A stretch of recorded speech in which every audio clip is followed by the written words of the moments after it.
interesting about Pet Evil is the fact that I must admit I kind of cringed. I cringed when I first thought, because I thought, oh no, here we go again, another exploding, flipping, furry animals kind of cloney type kind of game, and or it's either going to be one of two things. It's going to be dreadfully generic, or it's going to be absolutely trying to be so offensive that, you know, when you open up the instruction manual, it's just going to be pictures of, you know, puppies in various states of being turned into chocolate or whatever. So Pet Evil is it's an interesting game in the fact that the premise behind it's quite simple and it's quite easy, but it doesn't seem to kind of shy away from actually being competitive. It seems to be strange that we kind of live in the times where a lot of the games that I kind of see, even the ones that claim to kind of take that mechanics, they're still very, very kind of they're still kind of very, very kind of touchy-feely and lovely, and it's you kind of the competitive edge is kind of gone, and Pet Evil's really trying to say, look, you're trying to build a rocket to destroy your opponents, and when you wipe them out, you kind of wipe them out. And at the same time, it's not trying to be difficult or offensive or cause anybody kind of any real kind of harm. And I kind of like that.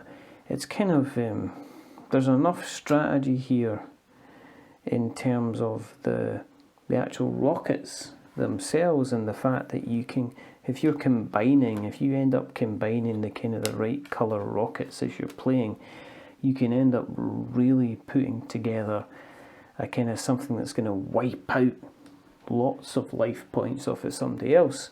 At the same time, if you just want to be chipping away at somebody, you can kind of do that. There's nice little kind of actual evil pets that bring in kind of additional kind of special powers into the game as well.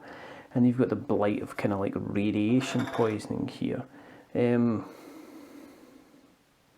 It's not a game I'm going to play again and again, but it's certainly not as bad as, you know, I've so many generic bloody card games that you see kind of going about nowadays that just kind of drive you to distraction. I mean, this was a Kickstarter game, so it's been through kind of like the Kickstarter mill, so it's been through that side of things, and now they're kind of like it's out and available on kind of general release. It's pretty easy to learn. I mean, it's not going to set kind of like your brains boggling. I mean, this is a competitive game for a competitive game's, you know, kind of sake and joy, and it's very, very kind of much required as we go through the kind of the sanitization process of everybody coming together for some kind of common good. But at the end of the day, what you want to be is you want to be the nasty kind of dog that is putting together a rocket, a warhead, and 3 tons of explosives so you can blow up the kitten that lives down the road.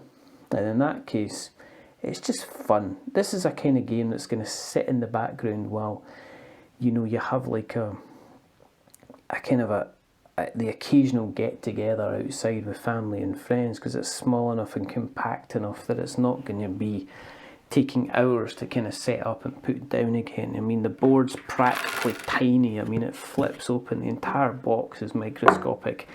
It can effectively fit together, which is really, really kind of good. It's not going to blow your socks off, but it's just it's just fun.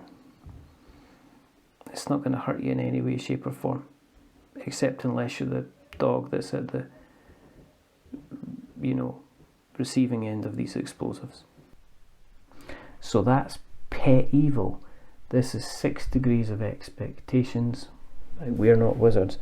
My name's Richard. Thank you for watching. Remember, stay safe, roll rockets, make something awful. But until the next time, goodbye.